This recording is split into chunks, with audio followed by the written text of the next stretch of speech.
अस्सलाम वालेकुम, welcome to the physics concept. आज जिस टॉपिक को हम डिस्कस करने जा रहे हैं उस टॉपिक का नाम है प्रोडक्ट ऑफ टू वेक्टर्स। अब प्रोडक्ट ऑफ टू वेक्टर्स क्या होते हैं, किसको कहते हैं? There are two types of vector multiplication. Vector की जो मल्टीप्लिकेशन होती है वो दो टाइप्स की होती है, जिसमें एक आपके पास क्या है, स्केलर प्रोडक्ट और डॉट प्रोडक्ट, और दूसरा हमारे पास है वेक्टर प्रोडक्ट और क्रॉस प्रोडक्ट।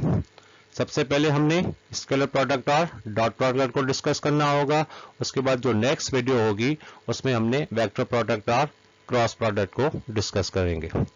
तो स्टार्ट करते हैं सबसे पहले स्केलर प्रोडक्ट और डॉट प्रोडक्ट को। तो अब स्केलर प्रोडक्ट और डॉट प्रोडक्ट हम किसको कहते हैं? सिंपली अगर आप देखें यहाँ पे, when two vectors are multiplied to each other in such a way that their resultant product in a scalar quantity, then such product is called scalar product। किसी दो वेक्टर्स को, वेक्टर क्वांटिटीज को आपस में जो प्रोडक्ट में हो multiply करने के बाद अगर हमें उसका रिजल्टेंट किसी स्केलर क्वांटिटी में मिलता है तो इस प्रोडक्ट को हम क्या कहते हैं? That is called scalar product. अब इसको डॉट प्रोडक्ट क्यों कहा जाता है?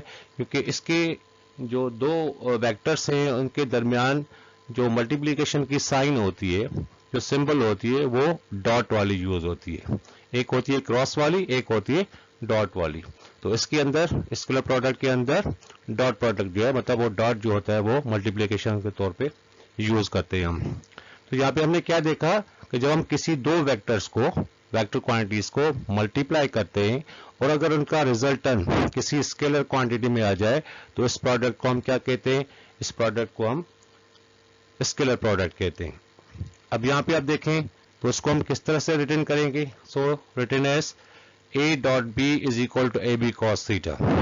अब यहाँ पे a डॉट b ये दो वेक्टर्स हैं, vector a and vector b is equal to A B cos theta. अब ए बी कॉस थीटा क्या है? ये वेक्टर a और b का मैग्नीट्यूड है। वेक्टर a का मैग्नीट्यूड a और वेक्टर b का मैग्नीट्यूड b। अब उसके साथ जो एंगल है दैट इज कॉस थीटा। अब यहाँ पे हमने कॉस थीटा ही क्यों यूज किया है? इसकी जगह पे हम साइन थीटा भी यूज कर सकते थे या कोई और एंगल हम यूज कर सकते। तो इसका भी एक कॉन्सेप्ट है, तो आगे जाके आपको इस चीज का भी जो है वो क्लियर हो जाएगी कि why we use cos theta. Where a and b, that is a and b are magnitudes of vector a and b and theta is angle between them। मतलब दो वेक्टर्स के दरमियान जो एंगल है उसको हमने थीटा से यहाँ पे रिप्रेजेंट किया हुआ है। ठीक है, तो आपने देख लिया स्केलर प्रोडक्ट और डॉट प्रोडक्ट को। अब आगे देखते हैं इसकी फिजिकल इंटरप्रिटेशन। ठीक है, अब ये चीज क्या होती है? इसमें हमने यहाँ पे ये दो वेक्टर्स जो हैं वो कंसिडर किए हुए हैं, दैट इज वेक्टर ए और ये इसके साथ वेक्टर बी। ठीक है, अब इन दोनों वेक्टर्स के दरमियान जो एंगल है जिसको हमने थीटा से रिप्रेजेंट किया हुआ है। अब आप देखें यहाँ पे दोनों वेक्टर्स को, वेक्टर ए और वेक्टर बी को, तो यहाँ पे अगर मैं इस हिसाब से देखूं कि इस वेक्टर बी का जो प्रोजेक्शन है, जो साया है, वो कहाँ पे है? वेक्टर ए के ऊपर है। Projection of vector be on vector A. तो यहाँ पे आप देखें ये लाइन किस चीज को शो करती है? ये प्रोजेक्शन ऑफ वेक्टर बी को। वेक्टर बी का जो साया है, जो शेड है, वो किसके ऊपर है? वेक्टर ए के ऊपर है। तो यहाँ पे हम ऐसे लिखेंगे कि यहाँ पे जो बी कॉस थीटा है, इसका मतलब है कि वेक्टर ए, ये वाला वेक्टर ए, अब वेक्टर बी की जो प्रोजेक्शन है वो वेक्टर ए के ऊपर है। तो इस हिसाब से जिसकी प्रोजेक्शन जिस वेक्टर के ऊपर होती है उस हिसाब से उसको हम बी कॉस थीटा यहाँ पे लिखेंगे। तो बी, क्योंकि बी की प्रोजेक्शन किसके ऊपर है? वेक्टर ए के ऊपर है। Therefore A dot B is equal to vector A. ये वेक्टर ए है, ए का मैग्नीट्यूड है। अब ये क्या है? ये प्रोजेक्शन है वेक्टर बी की, क्योंकि projection of B on A, vector B की जो प्रोजेक्शन है वो किसके ऊपर है? वो वेक्टर ए के ऊपर है। Therefore A dot B is equal to A B cos theta. अब इसके दरमियान जो एंगल है वो कॉस थीटा है। अब कॉस थीटा ही हम क्यों यूज कर रहे हैं? क्योंकि आप देखें कि यहाँ पे आपको एक राइट एंगल ट्रायंगल आपको नजर आ रहा है। ये वाली साइड जो होती है ये इसका बेस कहलाता है और ये इसका हाइपोटेन्यूज कहलाता है। तो एंगल जो है वो बेस और हाइपोटेन्यूज के दरमियान है। तो बेस अपॉन हाइपोटेन्यूज जो होता है वो किस चीज को रिप्रेजेंट करता है, वो cos थीटा को रिप्रेजेंट करता है। Therefore A dot B is equal to A B cos theta के इक्वल हो गया। तो ए बी कॉस थीटा क्या है, ए बी क्या है, ये इसका मैग्नीट्यूड है। ठीक है, अब फर्ज करें यहाँ पे हम कंसीडर कर रहे हैं कि वेक्टर ए का जो मैग्नीट्यूड है वो 4 है, वेक्टर बी का जो मैग्नीट्यूड है वो 3 है, और इन दोनों वेक्टर्स के दरमियान जो एंगल है वो 60 डिग्री की है। तो यहाँ पे हम ए और ए डॉट बी का वैल्यू जो है वो फाइंड आउट करेंगे, ताकि हमें पता चले कि ए और डॉट बी किस तरह से फाइंड आउट किया जाता है। अब इसका भी एक कॉन्सेप्ट है, आगे जाके आपको ये भी पता चल जाएगा कि हमने ये चीज क्यों यूज की। ए का मैग्नीट्यूड 4, बी का magnitude 3 and the angle between them that is theta is equal to 60 degree. अब यहाँ पे हम देखें कि A dot B is equal to, इसी फार्मूले के अंदर इसका वैल्यू पुट करना होगा। ए का वैल्यू 4 है, बी का वैल्यू 3 है और उसके दरमियान एंगल 60 डिग्री की है, is equal to A B cos theta. अब कॉस 60 डिग्री का वैल्यू क्या होता है, we know that cos 60 degree 0.5 के इक्वल होता है। मल्टीप्लाई बाय 3, तो 0.5 को अगर 3 के साथ मल्टीप्लाई करेंगे तो आपके पास क्या आ जाएगा, 1.5 आ जाएगा। इसी हिसाब से 4 इसके साथ मल्टीप्लाई में, तो इन दोनों का जो रिजल्ट होगा 4 multiply by 1.5 that is equal to 6। इसका मतलब है कि ए डॉट बी का जो रिजल्ट आ गया हमारे पास वो 6 आ गया। अब इस हिसाब से अगर मैं यहाँ पे आपको इस फिगर में देखूं कि बी का प्रोजेक्शन तो है वेक्टर ए के ऊपर, इसी हिसाब से अगर वेक्टर ए का प्रोजेक्शन भी बी के ऊपर होगा, तो नेक्स्ट फिगर में हम इस चीज को देखेंगे कि नेक्स्ट फिगर में वही हमारे पास फिजिकल इंटरप्रिटेशन है। इसमें आप देखें कि यहाँ पे हमने वेक्टर ए ड्रॉ कर लिया, फिर हमने वेक्टर बी को ड्रॉ कर लिया, ये आपके पास वेक्टर बी हो गया। उसके बाद angle between them is theta. अब यहाँ पे आप देखें कि ये वेक्टर ए का जो प्रोजेक्शन है वो किसके ऊपर है, वो वेक्टर बी के ऊपर है। Now projection of A on vector B के ऊपर, तो इस सूरत में अगर हम देखें तो यहाँ पे हम क्या लिखते हैं, ए कॉस थीटा, क्योंकि जिसकी प्रोजेक्शन होती है जिस वेक्टर के ऊपर, वहां पे ए और उसके साथ जो एंगल होगी वो कॉस थीटा होगी। देन बी डॉट ए, पहले हमने क्या लिखा था, ए डॉट बी, अब हमने क्या किया, B dot A. B dot A is equal to B projection of vector A on B के ऊपर। Therefore B dot A is equal to B A cos theta which is equal to B A cos theta. अब first करें वही जो values हमने पहले वाले इसमें किए थे, जिसमें ए डॉट बी का हमने वो मालूम किया था, तो यहाँ पे भी सेम आपके पास वेक्टर ए 4 में उसका मैग्नीट्यूड 4 है, वेक्टर बी का मैग्नीट्यूड 3 है और उसके दरमियान एंगल वही 60 डिग्री की है। अब देखें यहाँ पे B dot A is equal to vector A, B का वैल्यू हमने 3 यहाँ पे पुट कर लिया, वेक्टर ए का वैल्यू हमारे पास 4 है, cos 60 degree, we know that cos 60 degree 0.5 है, तो 0.5 मल्टीप्लाई बाय 4 दैट इज 2 हो गया, 2 multiply by 3 is equal to 6। इसका मतलब है कि ए डॉट बी का जो वैल्यू था 6, वही आपके पास बी डॉट ए का वैल्यू आ गया। अब इसके आगे क्या होगा, क्यों हमने ये चीज इसके वैल्यूज पुट करके आपको ये चीज बताई, आगे जाके आपको भी इस चीज का पता चल जाएगा। अब हम देखते हैं यहाँ पे we come across this type of product. अब हमारे पास ऐसी कौन सी फिजिकल क्वांटिटी होगी जिसका प्रोडक्ट वेक्टर क्वांटिटी में हो और इसका रिजल्टेंट स्केलर क्वांटिटी में हो।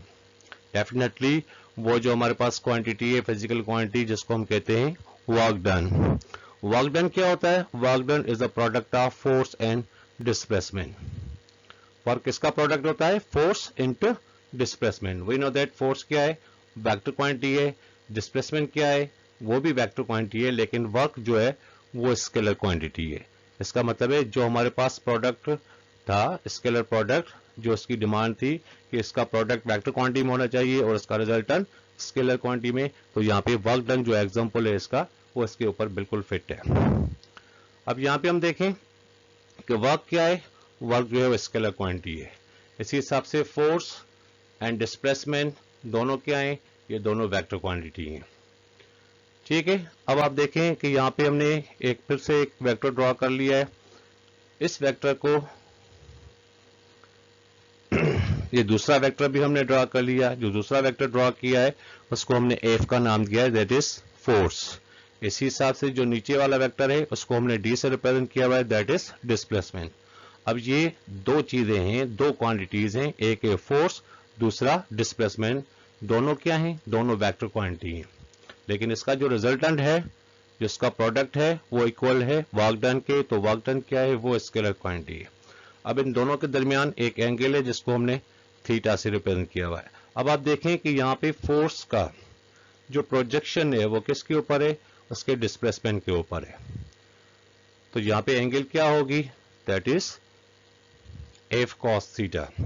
आपने अक्सर देखा होगा, छोटे बच्चे होते हैं, छोटी सी एक गाड़ी होती है, वो धागा बांध के उसको गलियों में, रोड पे उसको वो चलाते हैं। तो इस हिसाब से उसका फोर्स इसके ऊपर लगता है, और वो जो गाड़ी होती है वो डिस्प्ले होती है कहाँ पे? जमीन पे, एक हॉरिजॉन्टल पाथ पे, मतलब एक्स एक्सिस के हिसाब से। ठीक है, अब ये इसके हिसाब से हो गया। तो यहाँ पे अगर हम देखें तो यहाँ पे वर्क डन को हम कैसे लिखेंगे? That is work done is equal to F into D cos theta. F into D cos theta और एफ डी कॉस थीटा के इक्वल हो गया। ठीक है, इसके अलावा और कोई एग्जांपल, अनदर एग्जांपल, जिसका प्रोडक्ट वेक्टर क्वांटिटी में हो और जिसका रिजल्टेंट स्केलर क्वांटिटी में हो। क्या आपके जहन में कुछ ऐसी कोई फिजिकल क्वांटिटी आपके जहन में आ रही है जो वर्क की तरह प्रोडक्ट उसका वेक्टर क्वांटिटी में हो और रिजल्टेंट उसका स्केलर क्वांटिटी में हो? आपके पास 10 सेकंड का टाइम है, सोच के मुझे बताएं कि इसके अलावा कोई और दूसरी कोई फिजिकल क्वांटिटी जिसका प्रोडक्ट वेक्टर में और उसका रिजल्टेंट स्केलर क्वांटिटी में।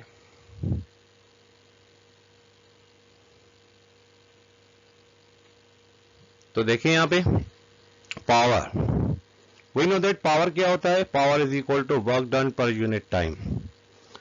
अब आप कहेंगे सर यहाँ पे तो आप प्रोडक्ट की बात कर रहे हैं कि प्रोडक्ट वेक्टर क्वांटिटी में होना चाहिए, लेकिन ये तो प्रोडक्ट नहीं है, ये तो रेशियो है वर्क अपॉन टाइम का। तो आप देखें कि ये कैसे होता है। वी नो दैट पावर क्या होता है?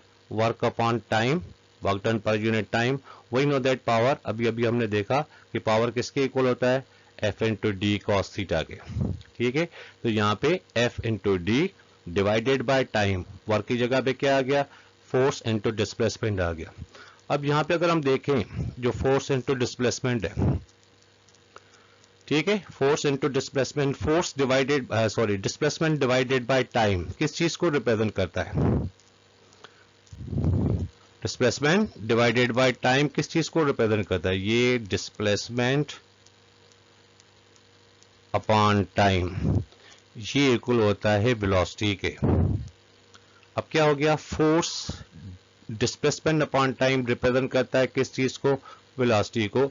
अब ये प्रोडक्ट कैसे बन गया? अब देखें, अब यहाँ पे एक प्रोडक्ट बन गया, P is equal to F, same F यहाँ पे हमने रख दिया, डिस्प्लेसमेंट अपॉन टाइम वेलोसिटी को रिप्रेजेंट करता है, तो ये हो गया F into V cos theta.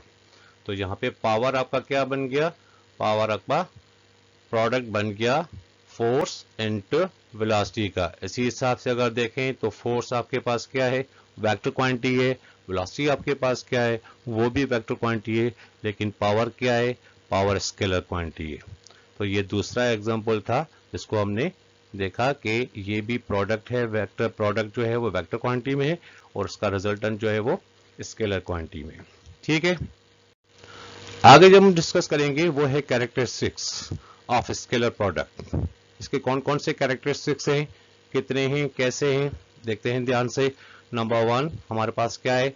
Since a dot b is equal to A B cos theta and b dot a is equal to B A cos theta.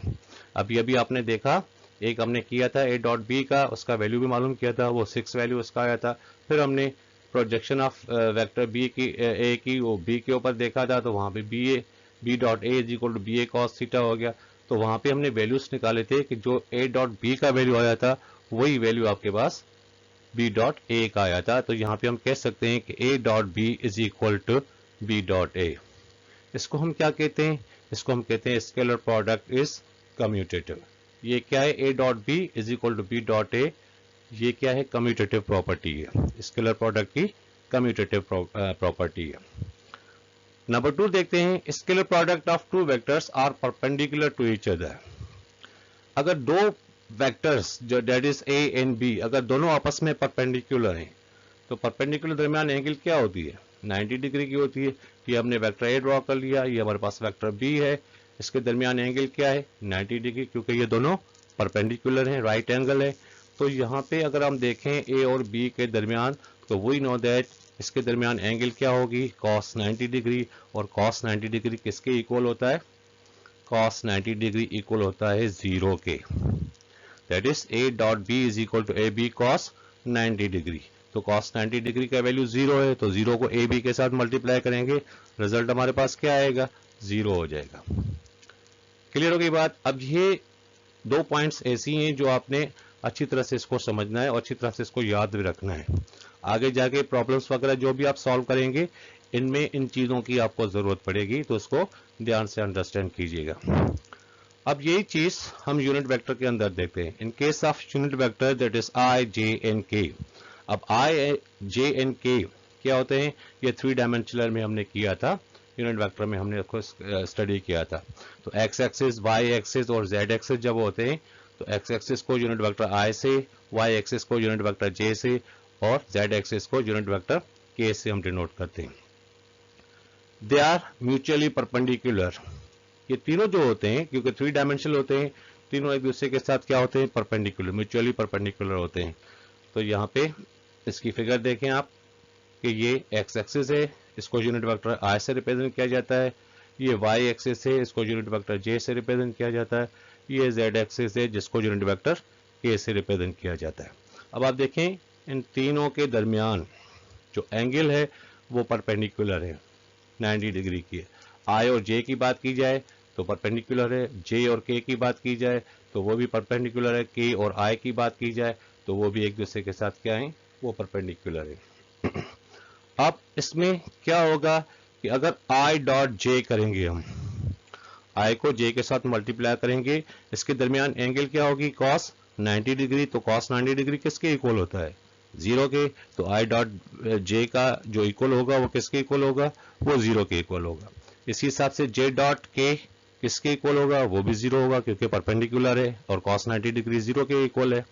इसी हिसाब से अगर k डॉट आई की बात की जाए तो वो भी परपेंडिकुलर है, तो वो भी इसका वैल्यू क्या रहेगा? 0 रहेगा। ये चीज आपने अच्छी तरह से ध्यान में बिठानी है कि जब भी दो वेक्टर्स आपस में परपेंडिकुलर हो इन स्केलर प्रोडक्ट में, तो हमेशा उनका जो रिजल्ट होगा वो 0 होगा। नेक्स्ट कैरेक्टरिस्टिक पे आते हैं। Number 3, scalar product of 2 vectors are parallel to each other. जब पैरेलल होंगे तो एंगल क्या होगी? 0 डिग्री की होगी। Therefore, A dot B is equal to AB cos 0 degree. We know that cos 0 degree किसके इक्वल होता है? वो 1 के इक्वल होता है। फिगर में देखें आप, यहाँ पे एक वेक्टर है जिसको हमने A का नाम दिया, इसी के साथ दूसरा वेक्टर जो उसके साथ बिल्कुल पैरेलल है, ठीक है, उसको हमने वेक्टर B का नाम दे दिया। इनके दरमियान जो एंगल है वो क्या है? वो 0 डिग्री की है। जब भी 0 डिग्री होगा, पैरेलल होंगे, तो वो हमेशा 1 के इक्वल होंगे। जब वो परपेंडिकुलर होंगे तो हमेशा 0 के इक्वल होंगे। इन case of unit vectors that is I dot I, I dot आई, क्योंकि दोनों एक्स एक्सिस पे आ जाएंगे, एक्स कंपोनेंट पे दोनों जाएंगे वेक्टर्स, तो इस हिसाब से क्या होगा? आई डॉट आई हो जाएगा। आई डॉट आई क्योंकि cos 0 डिग्री 1 के इक्वल है, तो इसका रिजल्ट क्या बनेगा? 1 बनेगा। जे डॉट जे भी पैरेलल है तो 1 के इक्वल होगा। के डॉट के की अगर बात की जाए तो वो भी अगर पैरेलल होगा तो वो भी 1 के इक्वल होगा। लेकिन जब आपस में ये परपेंडिकुलर होंगे तो वो 0 के इक्वल होंगे। नंबर 4 है इसका character, the self product of a vector A is equal to the square of its magnitude. Self product मतलब जो एक वेक्टर आपके पास उसी के साथ उसका दूसरा वेक्टर वो भी सेम वेक्टर हो और दोनों अगर आपस में पैरेलल हो, तो जाहिर सी बात है उसका मैग्नीट्यूड क्या होगा? ए स्क्वायर के इक्वल होगा। दैट इज यहाँ पे दो vectors A dot A is equal to A, ये इसका क्या है? ये इसका मैग्नीट्यूड है, इनटू एंगल क्या है? 0 डिग्री है। cos 0 डिग्री किसके इक्वल होता है? वो 1 के इक्वल होता है, ठीक है। तो 1 multiply by A into A, तो ए स्क्वायर बन जाएगा, ठीक है। The self product of a vector A is equal to square of its magnitude. Number 5 है हमारे पास, scalar product of 2 vectors A and B in terms of their rectangular components. अब scalar product of two vector that is A and B in terms of कहां पे होंगे, rectangular components. हमने 3 dimensional coordinate system की बात की थी, that is X axis, Y axis and Z axis. ठीक है, अब उन दोनों वेक्टर्स को ए और बी को, ए डॉट बी को इन 3 डायमेंशनल कोऑर्डिनेट सिस्टम के तौर पे देखते हैं तो क्या होगा. तो अगर मैं फर्स्ट करें कि आपको ये भी पता है कि जो हमने रेजोल्यूशन ऑफ वेक्टर का कॉन्सेप्ट किया था उसमें वेक्टर ए को हमने रिजॉल्व किया था into its 2 components, that is X component and Y component. लेकिन यहाँ पे हमारे पास क्या है, क्योंकि 3 डायमेंशनल है जिसमें जेड एक्सिस भी है तो उस सूरत में वेक्टर ए जो होगा एक्स कंपोनेंट के साथ ए एक्स आई बन जाएगा, वाई कंपोनेंट के साथ ए वाई जे बन जाएगा, जेड कंपोनेंट के साथ ए जेड के बन जाएगा. इसी हिसाब से अगर वेक्टर बी की बात की जाए तो वो भी वही होगा, B X I plus B Y J plus B Z K. अब हम दोनों वेक्टर्स का डॉट प्रोडक्ट मालूम करते हैं. therefore A dot B is equal to, पहले वेक्टर ए का वैल्यू पुट कर लेंगे, A X I plus A Y J plus A Z K dot, फिर वेक्टर बी का वैल्यू हम पुट करेंगे, B X I plus B Y J plus B Z K. अब आपने क्या करना है, इन दोनों को मल्टीप्लाई करना है. लेकिन मल्टीप्लाई कैसे करेंगे, ये जो ए एक्स आई है पहले आपने इन तीनों के साथ B X I plus B Y J plus B Z के साथ मल्टीप्लाई करना होगा. फिर ए वाई जे को उठाएंगे, वो इन तीनों के साथ मल्टीप्लाई हो जाएगा. फिर ए जेड को उठाएंगे हम, फिर ये इन तीनों के साथ B X I plus B Y J plus B Z के साथ मल्टीप्लाई हो जाएगा. तो स्टेप वाइज देखें इसको. तो यहाँ पे देखें, यहाँ पे हमने इसके वैल्यूज जो है मल्टीप्लाई करके यहाँ पे रख दिए हैं. तो A dot B is equal to A X B X, क्योंकि एक्स को पहले बी एक्स के साथ किया हमने, उसके साथ क्या था, उसके बीच में डॉट था तो आई डॉट आई करके हमने यहाँ पे रख दिया. फिर ए एक्स को बी एक्स के साथ किया, ए एक्स को सॉरी बी वाई के साथ किया, उसके साथ क्या था, ए एक्स के साथ आई था और बी वाई के साथ क्या था, जे था, तो आई डॉट जे हो गया. प्लस ए एक्स बी जेड, ए एक्स को बी जेड के साथ किया तो वहां पे आई था, जेड के साथ क्या है, के है, तो आई डॉट के हो गया. फिर हम क्या करेंगे, ए वाई को उठाएंगे, देन ए वाई बी एक्स के साथ हो जाएगा तो ये जे डॉट आई बन जाएगा. फिर ए वाई बी वाई हो जाएगा, जे डॉट जे हो जाएगा. फिर ए वाई बी जेड हो जाएगा, जे डॉट के. फिर ए Z B X K dot आई हो जाएगा. फिर ए जेड बी वाई के डॉट जे हो जाएगा. फिर ए Z B Z K dot के हो जाएगा. अब आपने जो इसका सेकंड कैरेक्टर और इसका थर्ड कैरेक्टर आपने देखा, वहां पे पैरेलल और परपेंडिकुलर की बात की गई थी.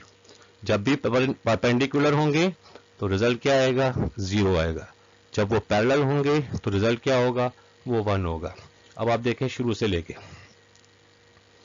तो शुरू में आप देखें कि A X B X I dot I है. ठीक है, आई डॉट आई क्या है, पैरेलल है, तो ये क्या रहेगा, ये सेम रहेगा. इसको 1 के साथ मल्टीप्लाई करेंगे, ए एक्स बी एक्स रहेगा. अब देखें A X B Y I dot J क्या है, परपेंडिकुलर है, क्या बन जाएगा, 0 बन जाएगा. A X B Z I dot K perpendicular है, 0 बन गया. A Y B X J dot I क्या है, परपेंडिकुलर है, 0 हो जाएगा. A Y B Y J dot J parallel है, सेम रहेगा. A Y B Z J dot K क्या है, परपेंडिकुलर है, क्या हो जाएगा, 0. A Z B X K dot I क्या है, परपेंडिकुलर, 0 हो जाएगा. Plus A Z B Y के डॉट जे क्या है, परपेंडिकुलर है, ये भी पोर्शन 0 हो जाएगा. फिर plus A Z B Z last में क्या है, के डॉट के पैरेलल है, तो पैरेलल क्या होगा, 1 होगा. अब आप देखें कि इसका रिजल्ट क्या आ रहा है. therefore a dot b is equal to ax bx I dot I ay by j dot j az bz k dot k. बाकी जो परपेंडिकुलर थे उन सब वो क्योंकि वो 0 के इक्वल हो गए तो उनको सबको हमने निकाल दिया. बाकी आपके पास ये रिजल्ट आ गया. अब I डॉट I क्या है, वो 1 है, 1 multiply bye ax bx same है आपका, ax bx रहेगा. j डॉट j पैरेलल है, सेम रहेगा. az bz k dot k parallel है, 1 के इक्वल है, सेम रहेगा. तो यहाँ पे हम देखें कि यहाँ पे इसका रिजल्ट क्या आ रहा है, a dot B is equal to A B cos theta, क्योंकि a dot B A B cos theta के इक्वल होता है. That is A X plus B Y plus A Z, sorry A X B X plus A Y B Y plus A Z B Z. ठीक है, अब अगर हमें इसकी angle मालूम करनी हो, कॉस थीटा का वैल्यू मालूम करना हो, तो हम इसको कैसे लिखेंगे? We know that cos theta किसके इक्वल है? कॉस थीटा जो है वो इक्वल है A X B X plus A Y B Y plus A Z B Z. अब जो इसके साथ मल्टीप्लाई में है ए बी, तो ए बी क्या होगा? इसके डिवाइड में आ जाएगा। तो यहाँ पे आप इनके दरमियान जो एंगल होगी, थीटा का वैल्यू होगा, वो यहाँ से आप मालूम कर सकते हो। तो ये थे इसके कैरेक्टरिस्टिक्स स्केलर प्रोडक्ट के या डॉट प्रोडक्ट के। उम्मीद है आपको टॉपिक अच्छी तरह से समझ में आ गया होगा। इसको बार बार देखें, रिपीटेडली देखें और अपनी कॉपी पे इसके नोट्स भी बनाएं। ठीक है, नोट्स देखेंगे, बार बार वो करेंगे, इंशाल्लाह ये और भी क्लियर हो जाएगा।